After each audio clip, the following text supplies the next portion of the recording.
question. Yes, go ahead. So would like this, like the organization like sports, would that be an addictive organization? Oh, yeah. Okay. Oh, yeah. Okay. You know, I heard about... You're supposed to be in PowerPoint. Booking trips? Yeah, you know, the Tamale Festival and...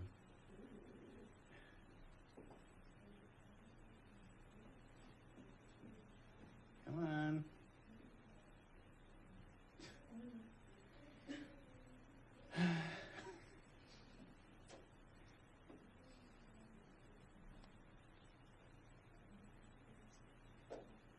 Take, for example, sports. Lance Armstrong. All right? So, yeah, he was doping. And, yeah, everybody around him was doping. And, in fact, that organization lives strong. If you want to know something about truth-telling, follow the money. Follow the money. What is Live Strong? When you bought those little yellow armbands, that mostly supported his lifestyle. Very little of it went to cancer research. I found that out from somebody that worked for it. Like, really? You can't necessarily get a budget if they do publish the budget, you know. That's why asking people about their tax returns has been like standard if you're running for public office. Give me tax returns going back a decade. Whatever it is. So, sports, addiction issues with sports is like around performance. And so, for example, I've been a drug counselor at the high school level as well as being here. Most athletes' drug problems do not start in the pros. They started in high school with people drinking cases of beer. And then when they got hurt, they get strung out on OxyContin. I'm talking about what's happening at, high school Tulane. And then when you get to the pros, then it's steroids or whatever else, cocaine, right? Performance-enhancing drugs or drugs to, recreate after to duplicate your performance. So if you understand why cocaine exactly replicates the brain state that you're in when you win something. That's why it's so big with athletes. Because it's all about winning, right? Nobody wants to be a loser. So you take a drug that induces that state in you. So if you think that coaches don't know, coaches are looking the other way. Because as long as the athlete performs, the organization looks good. I mean, really, I get a speeding ticket for going 42 and a 35. Okay, I admit I speed under the influence of caffeine. I do not drive down I-5 going 117, smoking weed in the car. Oh, you play for the Ducks no license and black? I mean, please. I would go to jail doing that if I didn't have a number and go on. So exceptions are made. Do you think that the coach doesn't know about that? Really? Of course they do. That makes it an addictive organization. I'm just saying. So, yes. Is it the...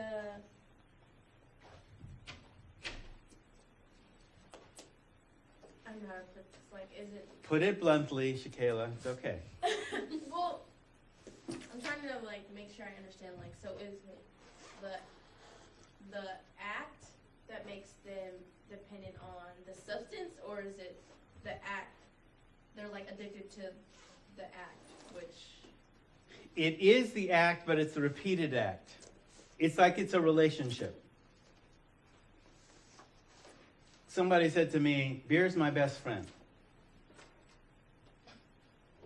Beer's the best friend because they were abused when they were a kid and they basically haven't healed from that. So that was the role modeling that they got. Okay, remember the question on the midterm. 3 factors in addiction. The addictive potential of the substance, that's the last one. Behavioral, environmental, and genetic predisposition. Well, this person has a genetic predisposition for alcoholism, which they did, right?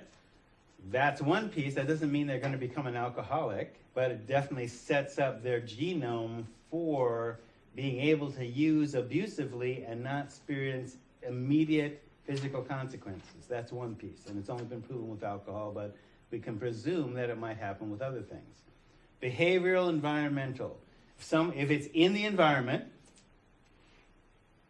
and you see the behaviors modeled, then it becomes normal. You see people doing that. Fetch me a beer, Johnny.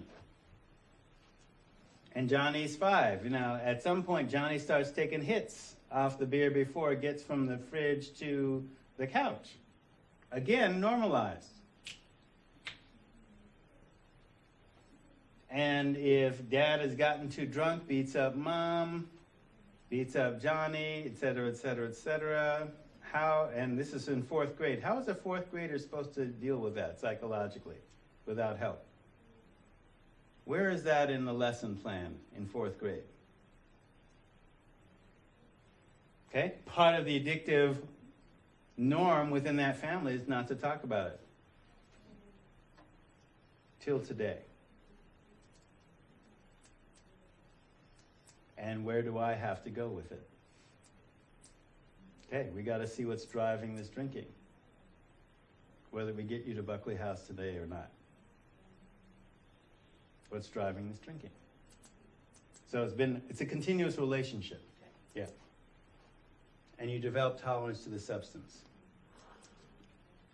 So with this person, or any person like that, one of the questions my work study asked today, so they said they're basically studying at a different level. This is in the treatment class.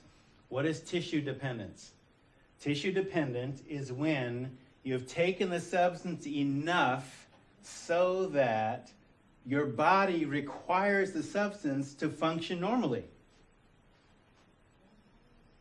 And without the substance, you go into withdrawal. Is that the same with alcohol? Yeah, that's any drug that you developed a physical addiction to. Something like acid is different. So it's called tissue. Yeah, that's the technical term for it. Yeah.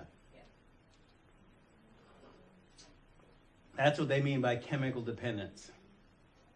You depend on the chemical. Now, with some chemicals, it's actually a physical dependence. With other chemicals, it's the brain is hooked. Like, for example, cocaine. This is one of those weird things in Western civilization. Is the brain part of the body or not? Is the mind separate from the body or not? So, cocaine is addictive in a certain part of the brain only. Otherwise, it's a local anesthetic. It stops pain signal at the site. But in the brain, in one place in particular, it's addictive. So what happens when you stop using cocaine? The brain doesn't go into withdrawal. The brain makes thoughts like, I want it. I want it. I want it. I want it. I want it. I want it. I want it. More. I want it. I want it. So that's intrusive, repetitive thought. Is that a withdrawal symptom? You're not having the shakes. The brain is part of the body, but the brain makes thoughts. But tell a crack addict that. I want it. I want it. I want it. Just like when I said with the whole fire engine thing, right? There's a whole bunch of environmental triggers. All right, so suppose you have an organization of people like that all have their different thing. How is any business being transacted?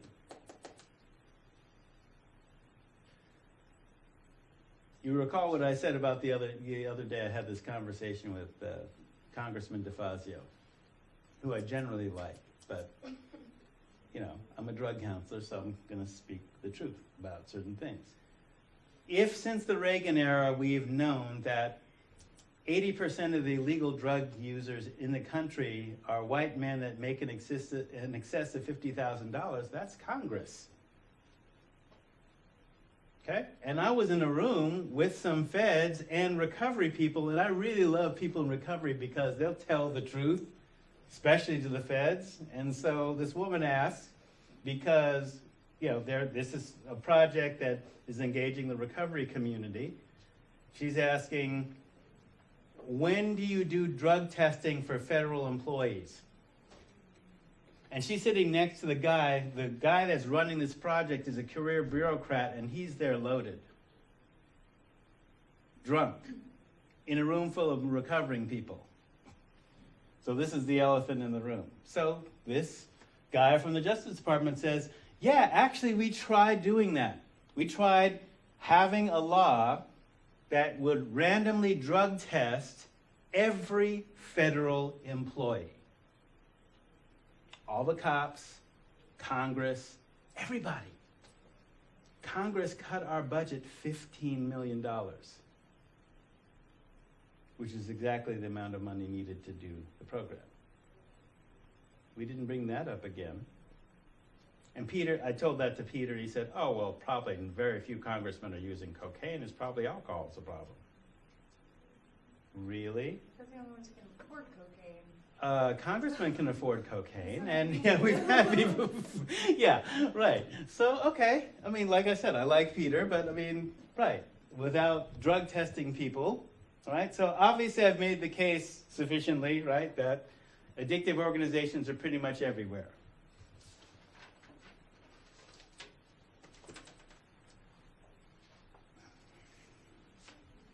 So I'm going to give you a technical word that's misused a lot. A friend of mine, Terry Tafoya, who's a Taos Pueblo Warm Springs storyteller and a clinical psychologist, he says of the word dysfunctional. Because a few years back, people were talking about dysfunctional families, right? I came from a dysfunctional family.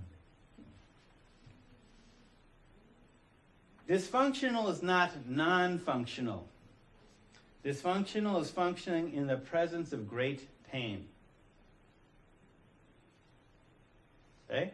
So it's not that the behavior, the addictive behavior by itself is bad. There is something driving it.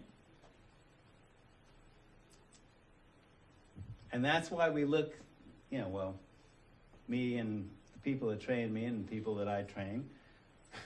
Okay, once we clear the substance abuse, let's look at the pain. Go to the center of the pain first. What's driving this? Dysfunctional is not non-functional. It is functioning in the presence of great pain. Okay? So, when you're in physical pain, do you not protect the injured part? Bandage it, immobilize it. Right? So, how do you protect an injured heart? Right? You have wounds.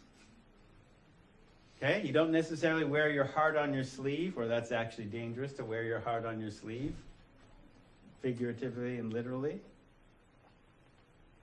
because people will step on it. And often what happens, especially if you keep replicating bad relationships, you keep replicating relationships with the people that will hurt you the most, in the places that you're most vulnerable. It's like they're drawn to you like sharks in the water, and you're not necessarily conscious of that. How do you protect an injured heart? Do you freeze up in those places where you're hurt? Okay? You avoid mention of, deny, or forget, quote unquote, that which pains you. Did we explain PTSD already? We did? Post-traumatic stress disorder? Yeah, I know. I know some of you know the definition. Did I explain what it is? Yeah, Will you do it again? You explained that, and then the other just sort of is associated with post-traumatic stress disorder. Oh yeah, multi-generational trauma. Right, okay. All right, well, here's how PTSD works. All right? Now, how many of you had children? And how many of you said after your first child, if you had more than one, you were never going to do it again because of the pain? but you've heard women say that? Okay, so there is, for good or for ill, a mechanism within your brain that causes you to wall off pain or forget painful experiences. All right? So especially with PTSD, let's say that this is your brain, and this is an experience that's traumatic.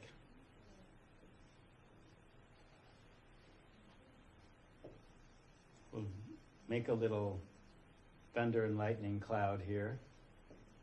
A psychological, emotional owie.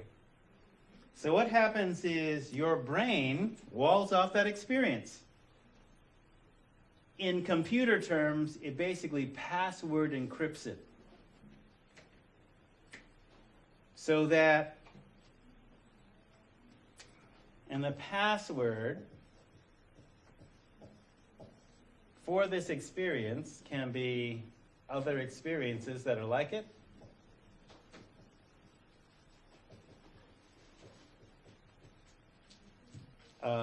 Similar triggers, time, and safety. And how you will experience these is in flashbacks. It might come out in dreams. It might come out in certain feelings within your body.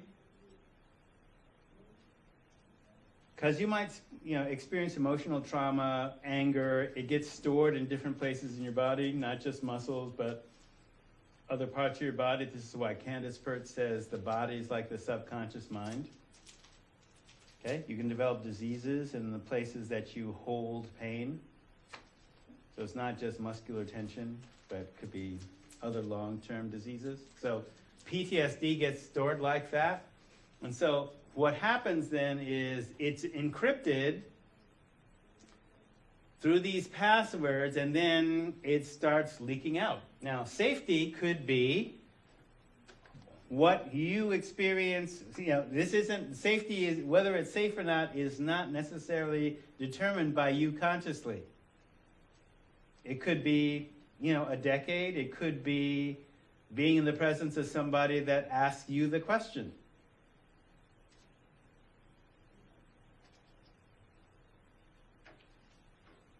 And I've seen this happen in various ways. So you get permission to have the experience, and you have a full-on flashback. I've seen this actually in a fugue state with someone who is sexually abused. And I was working in high school at the time, and she kept coming by to say hi, and just say hi and then walk on. And then her boyfriend after a year of that, her boyfriend brought her in and said, she has got something to tell you. She disclosed, knowing I'm a mandatory reporter, disclosed sexual abuse by dad, and called CSD, immediately removed from the home. A week later, she had this experience in school, which the school people thought she was basically on drugs, but essentially she was on a 1.5 hour loop where we weren't even present. And she was essentially, there was what she said verbally, what she thought, and the dialogue of other people simultaneously. And we recorded it. Got a convict on the guy based on that recording. And the school people thought, she on acid? No, she's not on acid. We're not here for her. This is like a memory loop. She gave herself permission to experience this because she reported. She was holding this secret. And the reason she disclosed it, she had younger sisters. And what was happening to her was about to happen to them as they were aging up. So she had to, being the older sister, disclose it. And she couldn't consciously do it because very religious family, very rigid, right? Addictive organization. Because what the organization did, what the church did, basically, instead of support the family, they excommunicated the entire family. Okay? So, addictive organizations don't necessarily like truth being told in them.